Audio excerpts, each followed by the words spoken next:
এই অঙ্কটি দেখো, এই অঙ্কটিতে কি আছে, দুটি ট্রেনের দৈর্ঘ্য যথাক্রমে 150 মিটার ও 180 মিটার। দুটো ট্রেনের দৈর্ঘ্য দেওয়া আছে এখানে সমান্তরাল লাইনে। সমান্তরাল লাইন মানে পাশাপাশি সমান্তরাল লাইন। এটা একটা লাইন, এটা একটা লাইন, এটাকে বলে সমান্তরাল লাইন।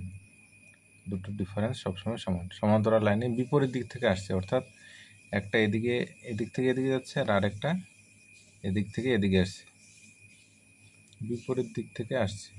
ঠিক আছে।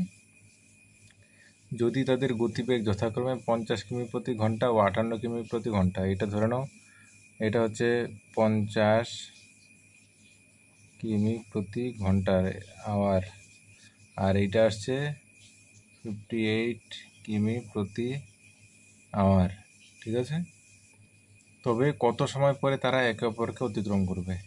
এটা এইদিকে আসছে, এটা এদিকে যাচ্ছে, তো নিশ্চয়ই কোনো একটা পয়েন্টে এসে কি হবে, একে ক্রস করবে, ও ওকে ক্রস করবে। তো এবার এই ট্রেনটা এবং এই ট্রেনটা যদি দুজনকে ক্রস করে কতটুকু দূরত্ব যেতে হবে? দূরত্বটা কতটুকু যেতে হবে? দুটো ট্রেনের যোগফল। এই ট্রেনটা যতটুকু লম্বা আর এই ট্রেনটা যতটুকু লম্বা, সেই দূরত্ব ওদেরকে যেতে হবে, তাহলেই দুজনকে ক্রস করতে পারবে। 150 আর হচ্ছে 180 সমান সমান হচ্ছে 330 মিটার, তাই তো? 330 মিটার এতটুকু দূরত্ব ওদের ক্রস যেতে হবে, তখনই দুটো ট্রেন ক্রস করে একে অপরকে ক্রস করে নেবে। ঠিক আছে। তো এবার হচ্ছে এবার হচ্ছে কি বলতো, এই যে আমাদের কি বের করে, তবে কত সময় পরে তারা একে অপরকে অতিক্রম করবে। তো এইটা বের করতে গেলে আমরা যে সূত্রটা নেব, কি সূত্র? সেটা হচ্ছে দূরত্ব। আমরা জানি দূরত্ব সমান সমান গতিবেগ ইনটু সময়। তো আমরা দূরত্ব পেয়ে গেলাম, কতটুকু দূরত্ব অতিক্রম করতে হবে? 330 মিটার, তাহলেই হয়ে যাবে দূরত্বটা। এবার গতিবেগটা আমাদের জানা নেই, গতিবেগটা দুজনের দুটো গতিবেগ দেওয়া আছে, জানা নেই, বের করতে হবে। আর সময়টা আমরা বের করব। ঠিক আছে। তাহলে দূরত্ব আমরা পেয়ে গেছি যে 330 মিটার দূরত্ব যাওয়া মানেই দুজনকে অতিক্রম করে ফেলবে। তাহলে আমাদের গতিবেগটা এবার বের করতে হবে। তো এবার গতিবেগ বের করবো কেমন করে? দেখো, যেহেতু এই ট্রেনটা এদিকে যাচ্ছে আর এই ট্রেনটা এদিকে আসছে, মুখোমুখি আসছে, তখন তাদের এর গতিবেগ 50 কিলোমিটার প্রতি আওয়ার আর এর গতিবেগ 58 কিলোমিটার প্রতি আওয়ার। তো এইখানে যখন দুটো ট্রেন যখন বিপরীত দিক থেকে একই কাছাকাছি আসছে, তখন কি হবে? দুজনের আপেক্ষিক একটা গতিবেগ হবে। আপেক্ষিক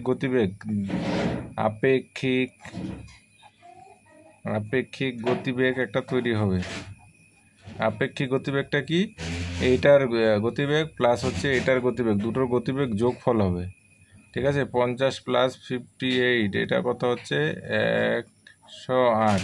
108 কী হবে? ইউনিটটা হবে কিমি প্রতি ঘন্টা। ঠিক আছে, কিমি প্রতি ঘন্টা, কিমি প্রতি ঘন্টা। তো এবার দেখো, আমাদের এটা হচ্ছে 330 মিটার। ঠিক আছে। উত্তর বের করতে হবে আমাদের সেকেন্ডে। ঠিক আছে। তো সময়টা বের করতে হবে সেকেন্ডে, দূরত্ব এটা আছে মিটার, তো গতিবেগটা আমাদেরকে মিটার প্রতি সেকেন্ডে বের করতে হবে। ঠিক আছে। তো এটাকে কিমি প্রতি ঘন্টায়, এটাকে ইউনিটটাকে চেঞ্জ করো, তাহলে 108 কিমি।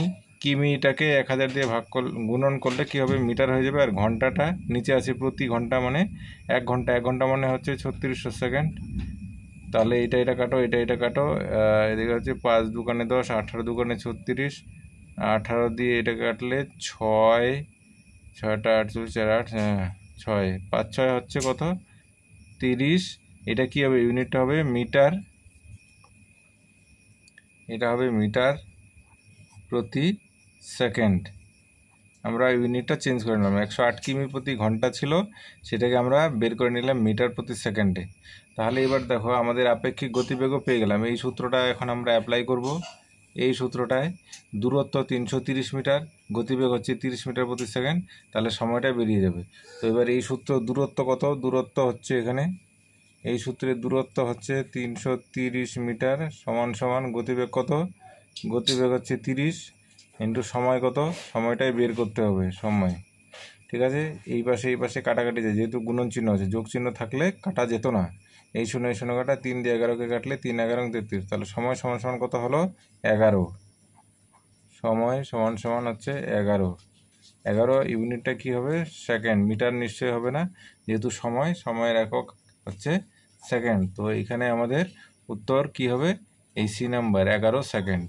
ঠিক আছে, এই 11 সেকেন্ড অঙ্ক হয়ে গেল। তাহলে প্রথমে আমরা ধরে নিলাম যে যখন দুটো ট্রেন একে অপরকে ক্রস করবে, কতটুকু দূরত্ব ওদের যেতে হবে? 330 মিটার। এবার দুটো ট্রেন যেহেতু বিপরীত দিক থেকে আসছে, একে অপরের বিপরীত দিক থেকে, তখন কি হবে? ওদের একটা আপেক্ষিক গতিবেগ তৈরি হবে। আপেক্ষিক গতিবেগটা কি? যেহেতু দুজন দুদিক থেকে বিপরীত দিক থেকে আসছে, তাই তাদের গতিবেগটা যোগ হয়ে গেল, যোগ হয়ে 108 কিমি প্রতি ঘন্টা হলো। এবার কিমি প্রতি ঘন্টাটাকে আমরা মিটার প্রতি সেকেন্ডে বের করে নিলাম। ঠিক আছে, তো এইবার এইখানে কিমি প্রতি ঘন্টাটাকে তোমরা সবসময় কিমি প্রতি যদি ঘন্টাকে যদি মিটার প্রতি সেকেন্ডে বের করতে চাও, তাহলে এইটা তোমরা করতে পারো, একটা টেকনিক, এটা হালকা করে শুনে রাখো। 108 কিমি প্রতি ঘন্টা আছে, এটাকে যদি কি হচ্ছে দেখো, আমরা সবসময় গুণন করছি 1000/3600, তাই তো? অ্যাকচুয়ালি এই জিনিসটা কি হয় দেখো, ফ্র্যাকশনটা কি হয়? এই 0 0 কাটা, 5 দুগুণে 10, 18 দুগুণে 36, অর্থাৎ এই যে এইটা 108 কি ছিল? 108 ছিল কিমি প্রতি ঘন্টা। এইটাকে 5/18 দিয়ে গুণন করলে কিন্তু 5/18 দিয়ে গুণন করলে কিন্তু মিটার প্রতি সেকেন্ড এই জিনিসটা চলে আসে। অর্থাৎ কোনো যখন ইউনিট থাকবে কিমি প্রতি ঘন্টা, ওকে 5/18 এই ফ্র্যাকশনটা দিয়ে গুণন করলে মিটার প্রতি সেকেন্ড হয়ে যায়। ঠিক আছে, মনে করো যে আছে, মনে করো 36 কিমি প্রতি ঘন্টা। এইটা যদি থাকে, এটাকে যদি আমরা মিটার প্রতি সেকেন্ডে আনি, তাহলে এই 36কে 5/18 দিয়ে গুণন করলে হবে, এই ফ্র্যাকশনটা দিয়ে গুণন করলেই হয়ে যাবে, তাহলে এটার ইউনিট হয়ে যাবে মিটার প্রতি সেকেন্ড।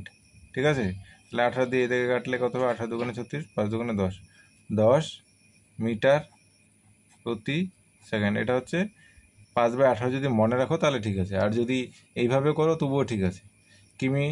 কিমিটাকে 1000 দিয়ে গুণন করলে মিটার হয়ে যায়, আর হচ্ছে ঘন্টাটাকে 3600 দিয়ে ভাগ, যেহেতু প্রতি ঘন্টা আছে, ঘন্টাটাকে 3600 করে দিলাম, ওই ঘুরে একই। এটা হচ্ছে আরেকটু শর্ট, এই কাটাকাটির ঝামেলাটা থেকে 5/18 মনে রাখতে হবে তোমাকে। কিমি প্রতি ঘন্টাকে 5/18 দিয়ে গুণন করলে মিটার প্রতি সেকেন্ড হয়ে যায়। এটাও তুমি করতে পারো, তোমরা এইভাবে করতে পারো, এইভাবে করতে পারো। ঠিক আছে, তাহলে এই অঙ্কটার অ্যান্সার হচ্ছে 11 সেকেন্ড। এখানে মনে রাখার বিষয় এইটাই, যেহেতু দুটো ট্রেন দুদিক থেকে মুখোমুখি আসছে, সেখানে আপেক্ষিক গতিবেগটা দুটোর গতিবেগের যোগফল হবে, অর্থাৎ 50 আর 58 108 হয়ে গেল। তাহলে এই সূত্রেই, এই অঙ্কগুলোর ক্ষেত্রে এই সূত্রটাই বেশিরভাগ কাজে লাগে। দূরত্ব সমান সমান গতিবেগ ইন্টু সময়। দূরত্ব হচ্ছে কি? এখানে দূরত্ব হচ্ছে দুটো ট্রেনের যোগফল, তার কারণ একে অপরকে অতিক্রম করতে গেলে দুটো ট্রেনের যোগফলের সমান দূরত্ব ওদের যেতে হয়। দূরত্ব হয়ে গেল, গতিবেগ আমরা আপেক্ষিক গতিবেগ পেয়ে গেলাম, আর সময়টা আমরা বের করে নিলাম, হয়ে গেল অঙ্ক। আশা করি বোঝা গেল। এইসব অঙ্কগুলো কিন্তু পরীক্ষায় আসে।